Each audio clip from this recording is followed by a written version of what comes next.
Janetta Tinapel, and I'm here at Munich Fabric Start at the Key House, which is the innovation hub. And we've got a first-time exhibitor of the Key House sitting with us today. Can you let our audience know your name and the company you work with and work for? Yeah, I'm Pepe Costa from Spain, and I'm the CEO of Retexcycle, which is a digital twin company. Let's say we are in the software industry, and we're working on the traceability and sustainability proof of the textile materials. This is what we do. That's quite an important feat in these days, because the climate kind of dictates people to be able to be, I guess, transparent and also be able to showcase what's going on in their supply chain. Have you found a risen demand for your solution in the last few years? Yeah, yes? Because basically, first of all, I think some of the end users, people in the street are asking, they become vegan, they become sustainable or at least they want to eat things that are like rightful. So the clothes they wear, they also want to be sustainable.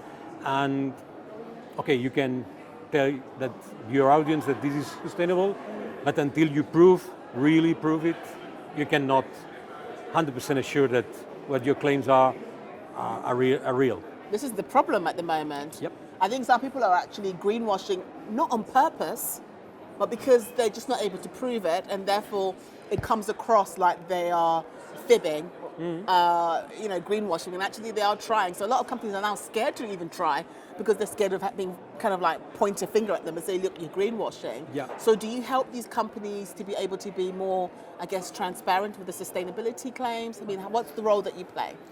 What we're doing is help the entire supply chain, from the origin till the end, to track the materials. Yes. One example we're doing is we are geolocating where the cotton plants or seeds are being planted, and from this geolocalization we build the traceability with a mass balance system, which is Retexcycle what is doing. And then at one point where, at the creation of the bale or at the creation of the yarn, we are collaborating with Lux, which is a German company putting inorganic traces on the materials. And by combining these two technologies, we can help the brands assure that when they are buying this fabric or this material comes from a legit or real sustainable origin. Do you think a lot of brands want to know this knowledge because they think it's for the good of this, or do you think they feel this pressure to understand the supply chain and to be able to trace where most of their materials are from? I think that the brands should adapt to the public they are selling.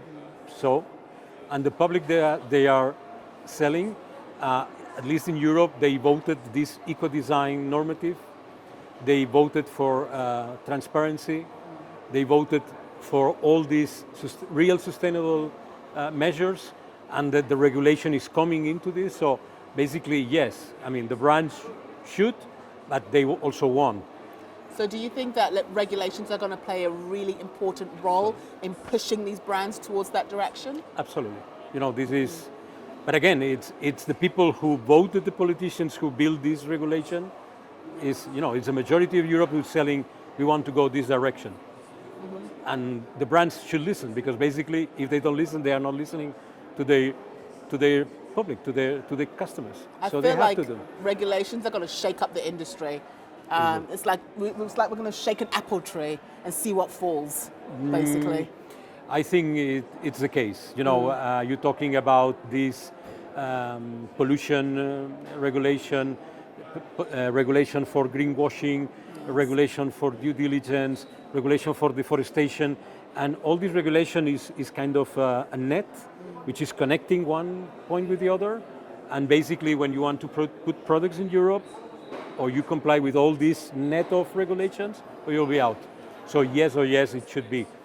What we don't know is the rhythm. We don't know which, we can foresee which is the rhythm they will do it, which is when the regulation comes in place. Yes. And especially in France, for what I know, they are coming in place on the 1st of January 2024. Yes. So yes, next year, right? Yeah, it's like you got less than 6 months to comply with this regulation or Yes. face penalties.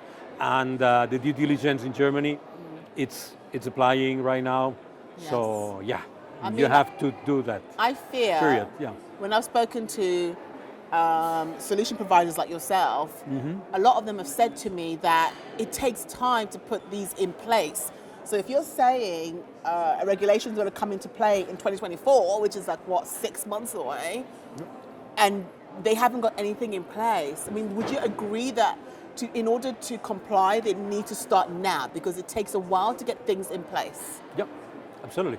You know, I mean, you cannot prepare your supply chain, which is very long and different places in the world, if you're not complying. You know, but we're not talking only on materials complying, but you know, social rights compliance. Human rights, which is Yeah, a big thing I for mean, me. I'm a big believer that when it comes to sustainability, it's not just about the product and how you make it, it's also about the person who makes it. Of course, You know. we should.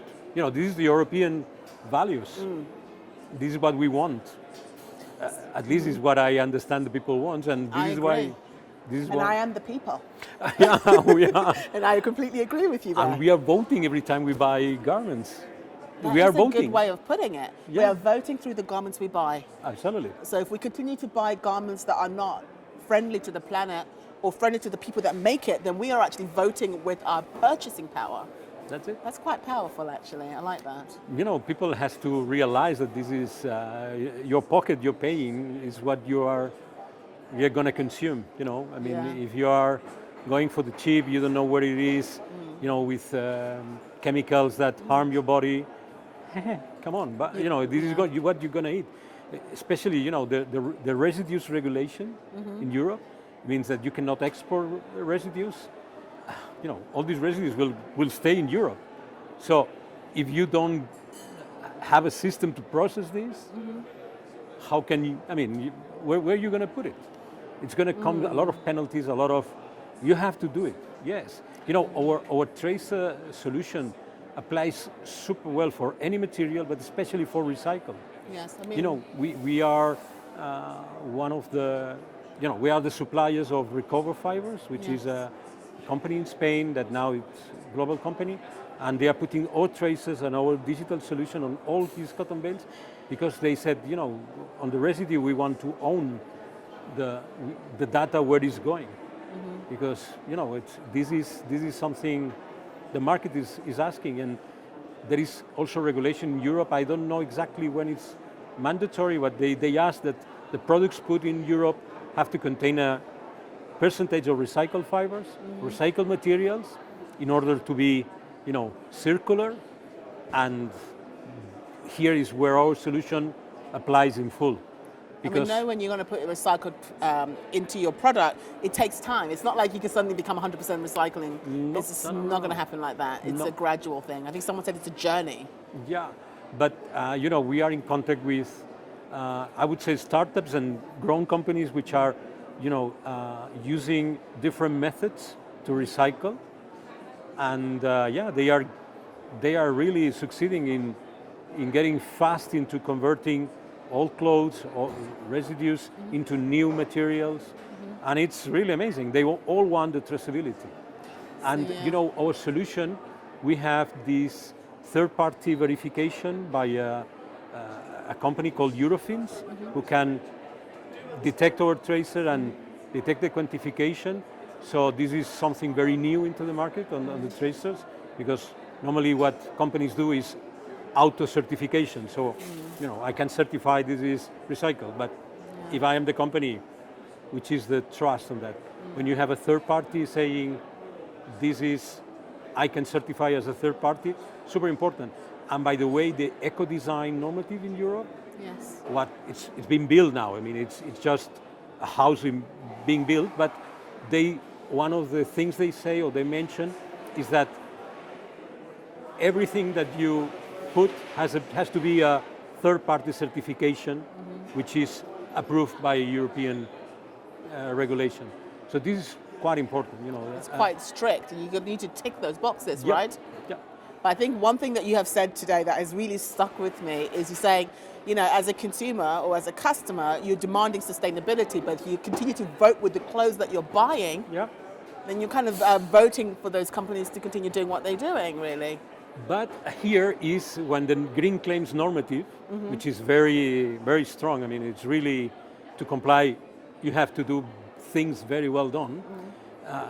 Has all the sense, because when you are going to buy a shirt that says this is organic cotton or this is recycled PET, you will be 100% sure it is. It is, yeah. Because if you're not able to prove it, the penalties, it's like incredible. They ask like 4% of the turnover.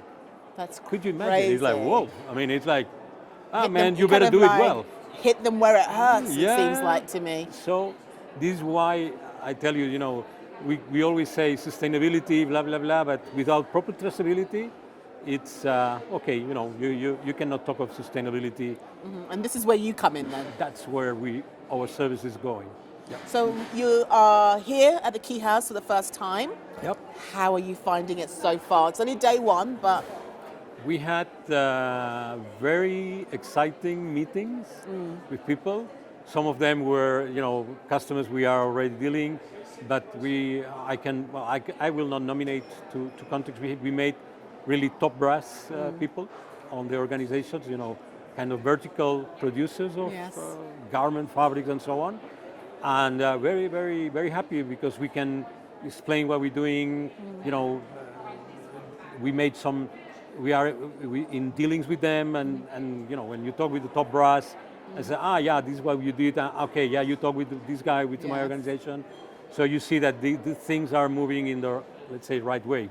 yes. So We say that like this, don't we? Right way.